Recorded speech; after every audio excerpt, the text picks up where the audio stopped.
Le débrief du dernier match de la saison, la finale du top 14, s'est achevée hier soir par une victoire du Stade Toulousain, leur 21e trophée. On va analyser tout ça avec Nicolas Zanardi. Salut Nico. Salut. Et Marc Duzan. Salut Marco. Salut Baptiste. Bon messieurs, on va commencer cette analyse en 4 points dans ce débrief. On va commencer par parler de l'homme du match. J'allais vous dire qui est selon vous l'homme du match, mais la réponse est assez évidente. Thomas Ramos a vraiment été au-dessus hier soir. Ouais, Thomas Ramos, auteur de 15 points sur 18, parfait au pied, parfait dans sa couverture de balle. Il a remplacé presque avantageusement, j'ai envie de dire, Romain Ntama qui était blessé pour cette finale. Donc comme il y a 2 ans, c'était en finale contre Clermont-Ferrand. Thomas Ramos avait déjà joué ouverture, il avait déjà été parfait. Donc une nouvelle fois, il est à saluer. Ouais, Ouais, vas-y. Non, mais ce qui était intéressant dans le match de Thomas Ramos, c'est la manière dont son équipe l'a utilisé, quoi. Voilà, ils l'ont délesté clairement des phases défensives. En défense, c'est Colby qui montait au centre, Thomas Ramos qui giclait à l'arrière pour se préserver un petit peu, pour garder de la lucidité. Et force est de constater qu'il l'a bien rendu à ses partenaires parce qu'il a eu un jeu au pied impeccable, quoi, pied droit, pied gauche. Il a promené les Rochelais de A à Z. Il marque ce petit drop qui est osé au départ parce qu'il n'y a même pas de situation d'avantage. C'est très tôt dans le match. Enfin, il a assumé, voilà, clairement. Il a vu que les Rochelais étaient en difficulté sous les ballons hauts, d'autant plus lorsque Brice Dulin est sorti. Il a allumé des chandelles, il n'a pas hésité. Honnêtement, il a fait un match vraiment incroyable, quoi, pour un joueur qui dépannait, on peut le dire, au poste d'ouvreur. Là où on peut encore plus souligner sa performance, peut-être, c'est qu'il a été au centre des discussions toute la semaine. La pression a été sur lui. Peut-être que les Rochelais aussi avaient sûrement prévu quelque chose, un plan anti-Ramos, puisque c'était lui peut-être la faille dans le système toulousain. Et de faille, il est passé à force, Marco. Oui, parce qu'on sait que sa grande faiblesse, évidemment, c'est la défense sur l'homme. Et donc, comme l'expliquait Nico, les Toulousains ont très bien su s'adapter autour de lui. Moi, concernant Ramos, j'ai quand même une interrogation. Pourquoi ce gosse qui est si talentueux, qui est si fort en club, je veux dire, que ce soit à l'ouverture ou à l'arrière, à Toulouse, il est toujours excellent. Pourquoi il n'est pas bon en équipe de France? Est-ce que c'est un problème psychologique? On me dit qu'il est très fort mentalement, mais je veux dire, en équipe de France, il s'est toujours trouvé, Ramos. Pourquoi? Est-ce que c'est le système de jeu de Galtier qui ne lui convient pas? Est-ce qu'il n'a pas assez de liberté en bleu? Ou alors c'est, je ne sais pas, ou est-ce que c'est un problème mental? Il y a des très bons joueurs de club qui n'ont jamais réussi à franchir le cap. Est-ce qu'il fait partie de cela? J'espère qu'il me prouvera le contraire. Ramos, dans les jours à venir. Nico, je ne sais pas quelle opinion tu as de ça. Je crois que la réponse est un peu dans ta question. Je crois qu'à Toulouse, il évolue en pleine confiance dans un collectif qui a totalement confiance en lui. Et j'ai l'impression qu'en équipe de France, c'est un peu moins le cas. Il a peut-être peur d'être sorti à la moindre erreur, alors qu'à Toulouse, il a justement droit à l'erreur. Il a commis des erreurs en demi-finale, notamment où il se fait arracher ce ballon qui aurait pu être crucial. Il fait cette faute de défense qui aurait pu faire coûter le match. Mais au final, c'est lui qui marque cet essai parce qu'il est en confiance et qu'il la rend à ses partenaires, tout simplement. Et j'ai l'impression qu'en équipe de France, où le contexte est un peu différent, où il y a une très grosse concurrence, il craint un petit peu de sortir à la moindre erreur. Et un joueur comme Ramos, justement, il doit avoir droit à l'erreur, je crois. Allez, messieurs, on enchaîne avec la deuxième thématique. Quel a été, selon vous, le tournant de la rencontre pour toi, Marco? Quand est-ce que cette rencontre a basculé? Écoute, la sortie de Brice Dulin en première période à cause d'une fracture ouverte, je crois, de la main, a fait quand même basculer le match. On connaît l'importance de Brice Dulin dans le système Rochelais. Brice Dulin, c'est un pied droit qui est très très long, c'est une couverture sous les ballons hauts qui est quasiment sans faille. Donc tout le système, même si le petit Favre, je crois, qui est rentré sur l'aile droite, faisant glisser Dylan Leeds à l'arrière, a été plutôt pas mal, hein, mais ouais, Brice Dulin leur a manqué et en attaque et surtout sous les ballons hauts et dans le jeu au pied d'occupation, clairement. Ouais, en dehors de ça, moi je crois que le match il bascule sur plusieurs occasions rochelaises qui ne convertissent pas. Il y a cette première pénale touche où Kerbarlo se casse dans un fermé, où il voit que Cyril Bailly est absent, il exploite le fermé et malheureusement il joue très mal le 2 contre 1 qui se profile, ou qui est très bien défendu par Malia, on peut le tourner comme ça. Et juste avant la mi-temps, une autre pénale touche qui est là pour le coup, qui est complètement foirée par Facundo Bosch. Derrière, les Toulousains se dégagent et marquent le drop de Colby juste avant la mi-temps. Là, cette action, je pense que mentalement, elle les tue parce qu'ils sont à moins 12 et les Toulousains savent qu'ils n'auront plus qu'à gérer la deuxième période. Je crois que sur ces deux occasions… Ouais. Ce drop de Chaskin Colby, quand même, dans les têtes, il a forcément fait mal. C'est un coup de Oui, génie qu'il a fait Chaskin Colby hier soir. ouais. Beaucoup de joueurs en top 14 n'osent pas tenter des drops 22 mètres en face et lui, il prend la balle à quasiment 50 mètres. Ouais, bah, Et c'est là, parti. en l'espèce, il n'a rien à perdre, quoi. C'est une action où les Toulousains, d'une, se dégagent, sortent d'un temps fort Rochelais. Les Rochelais sont un peu au fond du sac. Il a ce ballon, je pense qu'il ne se pose aucune question. Tout le monde est surpris, d'ailleurs, hein. Moi, le premier, Hugo Mola, Hugo Mola plus encore. Il dit qu'est-ce qu'il fait? Et il y a de la marge, quoi. Ce coup de pied, il est extraordinaire. Et je pense que des faits de jeu comme ça convainc son équipe qu'on est dans un bon jour. Et au contraire, ça convainc les adversaires que ce n'est pas pour eux aujourd'hui, quoi. Il y a eu plusieurs petits faits de jeu comme ça, mais celui-là, il est d'une importance capitale. Mentalement, il est terrible pour les Rochers.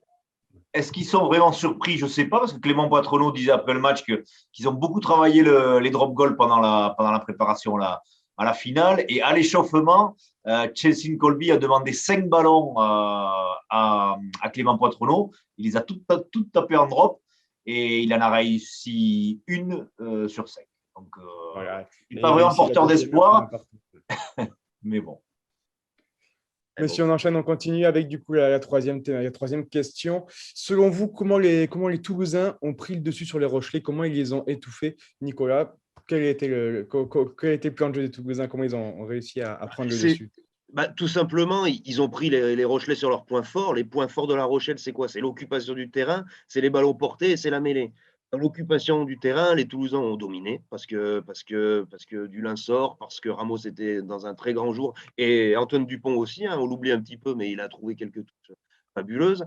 Sur les ballons portés, c'est bien simple, j'ai pas le souvenir. Enfin, si, il marque cet essai, La Rochelle, mais hormis ça, c'est plutôt les Toulousains qui ont pris le dessus. Ils récupèrent plusieurs pénalités et en mêlée fermée, idem, on sentait que les Rochelais voulaient pousser Toulouse à la faute et les Toulousains n'ont jamais reculé. Au contraire, ça a donné des mêlées qui étaient fabuleuses à regarder, qui étaient stables, qui étaient droites. Enfin, c'était un spectacle pour les initiés. En tout cas, je pense que tout le monde s'est régalé.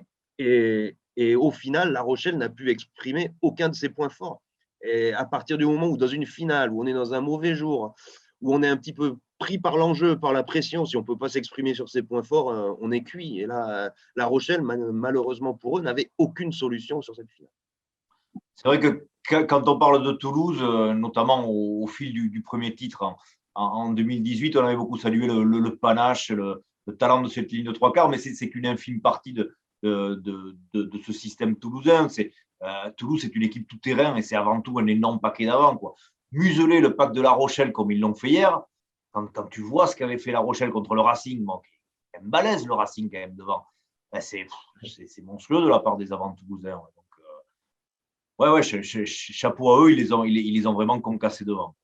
Et ça, je m'y attendais pas du tout parce que je les avais trouvés vraiment émoussés contre l'UBB. Ils avaient vraiment été secoués contre Bordeaux et ils ont su trouver le fait de rentrer du monde, c'était quand même pas anodin. Quand tu rentres un Richie Arnold qui est le seul qui est capable de pousser à droite en l'espèce, quand tu peux mettre un Jérôme Keyno sur le banc, tu rentres un Dorian Aldeguerri. Enfin voilà, ils avaient un banc qui était beaucoup plus aguerri et je pense qu'ils étaient au fond d'eux beaucoup plus confiants que pour la demi-finale. Qui est revenu la semaine dernière aussi. Ouais. Técori qui était là aussi, voilà, qui manquait. Enfin, ils avaient un banc qui était autrement conséquent qu'en demi-finale aussi. Faut le préciser. Mais si on conclut l'émission, on va parler des Rochelais quand même, qu'on entendait beaucoup d'eux. Ils avaient été impressionnants surtout sur leur parcours européen.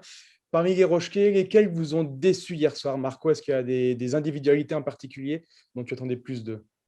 Ouais, écoute, j'ai trouvé Grégory Aldrit moins perforant qu'il ne l'est d'habitude. Évidemment, la demi d'ouverture et Yaya West. Bon, alors, certains se moquaient un peu de lui après le match. On dit que c'est le Brock James de La Rochelle, dans le sens où il se trouve sur les grands matchs. Un peu comme l'a fait Finn Russell en demi-finale aussi à Lille. Je sais pas, est-ce qu'on est trop dur avec lui? Est-ce que Jules Plisson aurait fait mieux? C'est autant de questions qui méritent aujourd'hui d'être posées, quoi. Mais ouais, Aldrit, West, ça n'a pas été aussi bon que d'habitude. Il faut dire que Will Skelton aussi a quand même été muselé, voire abattu par les Toulousains. Je pense qu'il l'avait pour le coup très très bien ciblé, là, le géant Rochelais. Mais une fois que Will Skelton tombe à terre et dégueule 2 ou 3 ballons, psychologiquement, ça fait quand même beaucoup réfléchir les Rochelais. Et ça aussi, ça a été un des tournants du match. Ouais, là où ils ont déçu, les Rochelais, enfin, globalement, c'est la colonne vertébrale de l'équipe qui n'a pas répondu présent. On sait l'importance des postes clés que sont de 8, 9, 10, 15 dans les gros matchs. Et là, on s'aperçoit de quoi? Que Facundo Bosch, même s'il a été très bon dans le jeu au sol, il a raté plusieurs lancers très importants. Que Grégory Aldrit a tombé plus de ballons sur ce match que sur l'ensemble de sa saison internationale, que Kier Barlow a fait des mauvais choix, des mauvaises passes, il rate ce 2 contre 1 qui aurait pu tout changer. Le pauvre West, oui, bon, on ne va pas tirer sur une ambulance. Et en plus, Brice Dulin qui sort très vite. Ça faisait beaucoup, beaucoup trop de joueurs en dessous de leur niveau à des postes clés pour l'emporter. Et à ce sujet, je sais, tu te souviens probablement, Baptiste, qu'on a oui. Pour la finale et je crois vraiment que ce sont des matchs à part et que le stress de la première finale il a été trop lourd, trop dur à digérer pour La Rochelle. Clairement, il y a des Toulousains qui étaient habitués un petit peu à ce genre de rendez-vous, qui étaient calibrés pour ces rendez-vous. Et je crois que les Rochelais, entre la pression d'un titre, entre la pression populaire, entre leur statut de favori qu'ils avaient tant bien que mal, ils n'ont pas su la digérer, cette pression-là. Et ça explique en grande partie, je crois, les contre-performances individuelles, au-delà, bien sûr, de ce qu'il faut rendre aux Toulousains qui ont fait un match impeccable. Voilà, pour rendre à César ce qui appartient à César, vendredi, dans notre podcast Vendredi c'est Rugby, Jonathan Wizienski annonçait une victoire toulousaine tout simplement à l'expérience parce que les Rochelais allaient vivre leur première finale top 14 et que selon lui, il n'aurait pas l'habitude de gérer ces émotions-là. Et voilà, les choses sont confirmées au final sur le terrain. Merci beaucoup, messieurs, pour ces analyses presque à chaud. On est au lendemain de la rencontre. On analysera tout ça de manière un peu plus fraîche encore lundi dans des mois de débat. Bon week-end, messieurs, bon week-end à tous et continuez de suivre l'actualité du rugby sur Guirama et olympique.fr. Au revoir.